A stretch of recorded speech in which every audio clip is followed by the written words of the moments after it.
So in this video, now we will be seeing about the bell stage of tooth development. That is the third morphological stage. Okay. So we'll go for a quick recap of what we have seen. So initially we saw the oral epithelium and the formation of dental lamina and the enamel organ forms, and initially it resembles a bud shape and thus bud stage. And here in this stage we saw two cells, the central polygonal cells and the peripheral columnar cells. Now later it will proceed into the cap stage. Okay. And in cap stage we saw three cells. We also had an additional cell of stellate reticulum, and then here the cells were outer enamel epithelium and here it was inner enamel epithelium. Okay. And this was called cap stage because of the morphological shape. The shape was representing a cap. Okay. Now we have come to the bell stage. Okay. Here this, as enamel organ has grown more and it resembles a bell shape. Okay. Now this is a stage which will be seen in this video, and this will further proceed, and there will be growth of this region which we will see what is this, and there will be root formation. There will be root formation of teeth, and thus the tooth formation will be completed. Bell stage, we have two. It is again differentiated. Bell stage is again differentiated into two. We have early and late. So early bell stage and late bell stage, the main difference is based on mineralization. Okay. So in early bell stage we don't have mineralization, and in late bell stage we have mineralization. This is one of the main difference. And in early, which we see now, is where the crown shape is determined. Okay. So now we will see how the crown shape is determined. So this is what we have seen till the last stage. And we know we have here dental papilla, and we saw here we have stellate reticulum. So it is thought these dental papilla cells will exert pressure. They will exert pressure in the enamel organ, and when a pressure is exerted in this direction, there will be opposing pressure from this direction, that is from the stellate reticulum. We know stellate reticulum cells are rich in fluid and water. They have high fluid content. So they will also exert pressure in the opposite direction, and they will equalize the pressure from this direction. And initially it was thought that this pressure is the one which determines the shape of the crown. Based on this pressure, the crown shape will vary. Okay. But this is not the main factor which will determine the shape of the crown. The main factor which determines is, of course, the genetics. Okay. Genetic molecules play a main role, and it is a signaling molecules. Due to genetics, we have signaling molecules which will be playing the main role. It is already programmed. It happens in a programmed manner. It is already programmed, and that programmed way the tooth shape is determined and not due to the pressure. So how it is based on the program is, see, we have this region. Okay. So in one area there will be increased division. In other area there will be less division. And in one area the time of differentiation will be different. In the other, the time of differentiation will be different. So it is mainly due to the change in the time of differentiation and in the rate of mitosis. Okay. Due to the change in rate of mitosis and in the time of differentiation, the crown shape is determined, and not due to the pressure which is being exerted by the dental papilla and the stellate reticulum. So we know division means one cell, it will divide from 2, and then from 1 again 2, 3, the number will be increasing. Whereas differentiation means the cells form a mature form. It will be going into a more specialized form. Okay. So based on the rate of differentiation and the time of differentiation, and also based on how much division or how much mitosis is occurring, the crown shape is determined. Okay. Have cusp. Okay. Cusp is one major thing in the shape of the teeth. So we know we have single cuspal teeth, also we have incisor edges. So these regions, how this cusp will develop. So this is the cuspal region, this is the slope, we have fissures, various anatomical structures. So these cuspal areas, we have cells. Okay, this where this develops in here is exactly in the area of inner enamel epithelium. You know, here we have the inner enamel epithelium. So here this is the one which forms the cusp. Okay. So imagine this is the cusp. Okay. Now here these cells will stop dividing. They won't divide. Okay, they will stop dividing. And here also, it is also cusp. Okay. So here also the cells will stop dividing, and in the other regions the cells will undergo division. Here, the cells will undergo division. So what happens to these cells is they will stop dividing and they will undergo differentiation. They will undergo differentiation, and these cells here, the other cells will also exert force. They will exert force on this, and they will push this region into the enamel organ. So imagine it is like this. Okay. Now this will be the one which forms the cusp, and this does not form the cusp. So this region will exert force in this region, and it will form a cusp. It will push into the enamel organ and it will form a cusp. Okay. That is how the cusp formation is occurring, and these cuspal slopes are due to the cell proliferation and differentiation which will be occurring gradually from the tip of the cusp to the depth of the cell cusp. Now cell differentiation will be starting from the cusp tip, and it will proceed gradually to the cervical region. It will be coming cervically. Now we will see the cells in the bud stage. Okay. In this stage we have 4 cells. We have 4 cells. So they are inner enamel epithelium, outer enamel epithelium, and the stellate reticulum, the star-shaped cells, similar to cap stage. And the additional 4th one is the stratum intermedium. Okay, so we'll see one by one. First, inner enamel epithelium.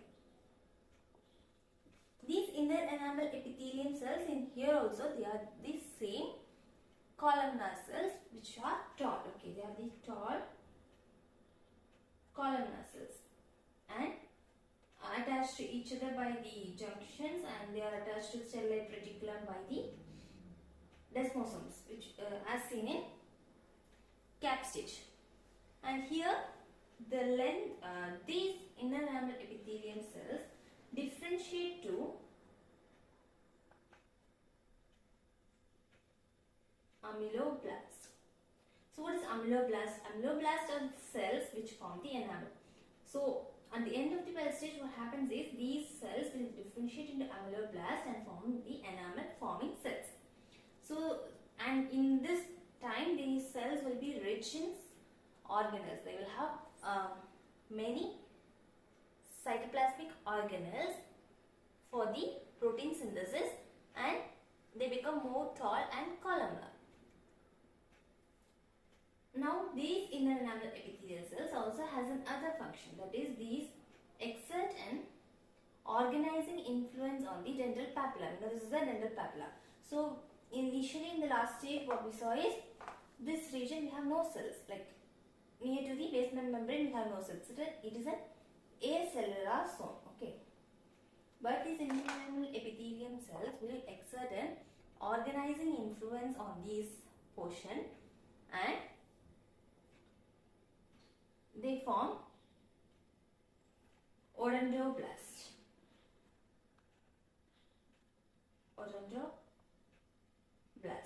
Odontoblast are the cells which form dentin. We already know dental papilla is the one which forms the dentin and pulp. So odontoblast are the cells which form dentin. So amyloblast exerts an influence and they differentiate into odontoblast forming dentin. Now these cells have a specific length and diameter. That is, length is 40 microns and diameter is 4 to 5 microns. You can just remember with the number 4. You can just remember it as 4 microns and 40 microns is the length.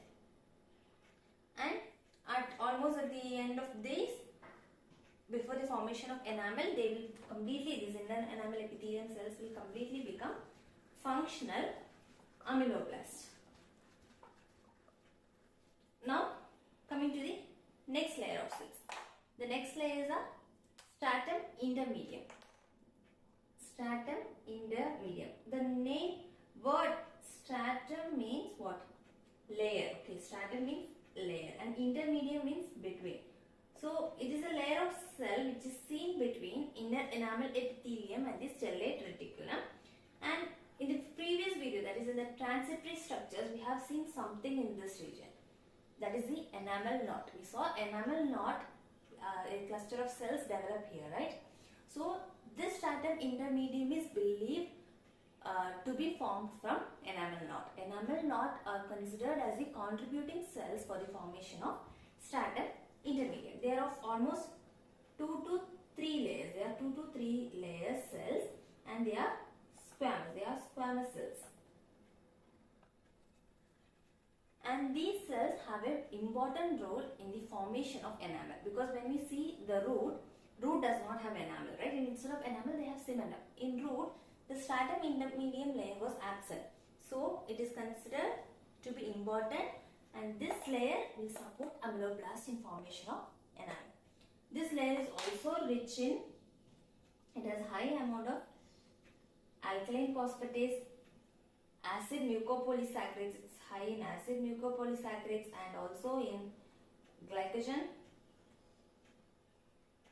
And this layer also has increased amount of organelles. Okay, and these layers are also attached by desmosomal junction, and they play a very important role in the formation of enamel. Next, we will see the third one, that is the stellate reticulum, the star-shaped cells, which we have already seen how it forms in the cap stage. So, here the cells will undergo more expansion and there is increased amount of fluid. There is increased fluid and there will be increased expansion due to the fluid entering into the intercellular spaces. So, before the enamel formation, before the functional ameloblasts start forming the enamel, and what happens is the dental papilla is the source of nutrition. The dental papilla is very near to the inner enamel epithelium and they will provide nutrition, because we know this region, this enamel organ, this region is avascular. They have no blood supply. So they depend on either dental papilla or the dental follicle for their nutrition supply. So before forming enamel, this will get its nutrition from dental papilla. But once the odontoblast cells are formed, okay, since these inner enamel ameloblast cells influence the dental papilla and form odontoblast, the nutrients cannot reach the inner enamel epithelium cells, okay, because this is a mineralized zone. After the mineralized zone, it won't reach. So we have to, these enamel cells should look for some other place for the nutrition. It has to search. So there comes the dental follicle, okay. And when you see here the dental follicle and the inner enamel epithelial cells, distance is more, okay. So at the later stage, what happens is the stellate reticulum will start to collapse. They will reduce in size. Okay, they will reduce in size. So the enamel organ cells increase, has more nutrition for their formation, for the increased metabolic activity of the enamel organ cells. Next, coming to the fourth cell, that is the outer enamel epithelium. The outer enamel epithelium cells, as seen in the cap stage, they are the cuboidal cells. They are the cuboidal cells, and these cells we see it is in a smooth convex surface. We see throughout the smooth convex surface. But at the end of the bell stage, what happens is it will almost collapse. You will see it more clearly in the late bell stage. It will almost collapse, and why it happens is for the same reason, for the nutritional purpose, to provide enamel organ more nutrition. This is also happening. It will fold, and the dental follicle, here it is dental follicle. The dental follicle mesenchyme cells will also be there in this area. It will be containing many capillaries, and this will be helping in the production of providing nutrition to the enamel organ cells. Okay. Now we will see about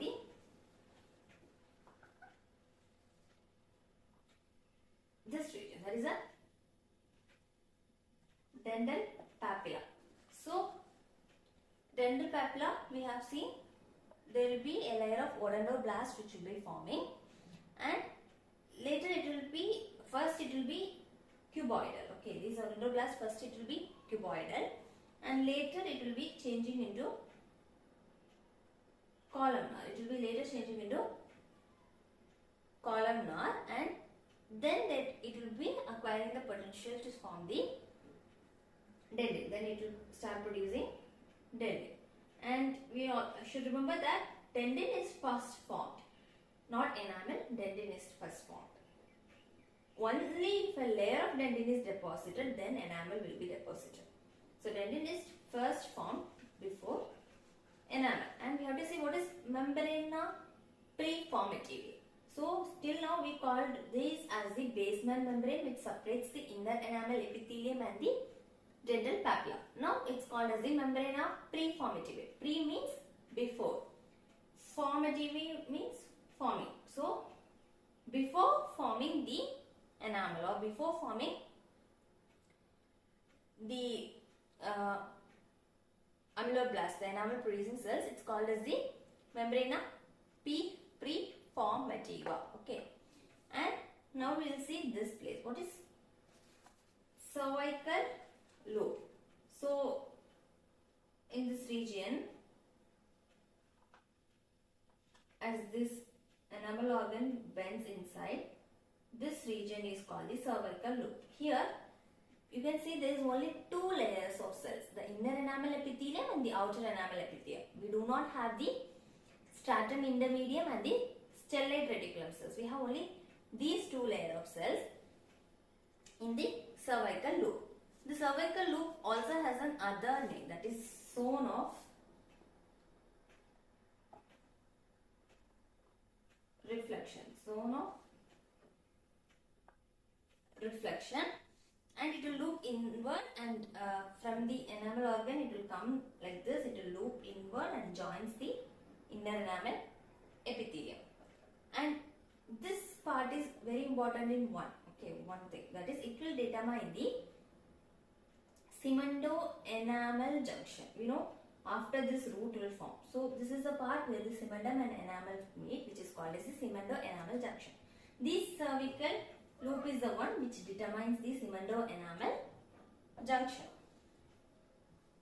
And this is the one which forms the root. So how it forms the root is, it will proliferate and form the Herwig's epithelial root sheet. Herwig's epithelial root sheet, and helps in the formation of root, which we will see in the root formation. Now this is called the cervical root, a two-layer zone. Now we will see dental follicle. What is dental follicle? It's the area which surrounds the enamel organ and the dental papilla, the complete area. So this dental follicle, now it is having more number of fibers. It has increased activity, and it will form the periodontal ligament fibers. It forms a part of periodontal ligament fibers in the future, and this will be this also plays a very important role in providing nutrition to the forming cells, and this will be embedded near the cementum in the future as a periodontal ligament fibers. Now we have dental lamina, right? So till now we have seen From the dental lamina, the enamel organ develops and it was growing till the cap stage. And after bell stage, what happens is this dental lamina will be degenerating. Okay. So before degenerating, what happens is the dental lamina will develop an extension. You have already seen the dental lamina only give rise to primary tooth. This permanent permanent dentition develops from the extension, that is a lingual extension. We have seen this extension is called as the successional lamina. Successional lamina, which give rise to all the successors, all the permanent successors. And this degenerating dental lamina forms the cell rest of cells. Okay, these form the cell rest of cells. And now that's all about the bell stage. So we going for a quick recap about the cells. We have 4 layers of cells: inner enamel epithelium, stratum intermedium, stellate reticulum, and the outer enamel epithelium. Inner enamel epithelium cells form the ameloblast, forming enamel. Stratum intermedium helps these cells in forming enamel, and they are about 2 to 3 layers of squamous cells. Then stellate reticulum cells are the same star-shaped cells which have increased in size due to the increased water absorption, and the intercellular space has increased. And later this will undergo collapsing for the better nutrition supply. Now outer enamel epithelial cells, which are seen on the smooth convex surface, they are cuboidal, and later this will also undergo folding and collapsing. Now we have additional cervical roof, which is a 2-layer seat which forms the future cemento-enamel junction. Then we have the basement membrane, which is called as the membrane performativa, and this membrane performativa is considered as the blueprint of the crown. Okay, because this is a shape which the crown forms, right? So it's considered as the blueprint of the crown. Then we have the dental papilla, which undergoes more ectomesenchymal activity, and a layer of odontoblast is forming under the influence of the inner enamel epithelial cells. Then we have dental lamina forming an additional extension called the successional lamina, and later it undergoes degeneration and forms the cell rest of cells. So thank you. See you in the next video.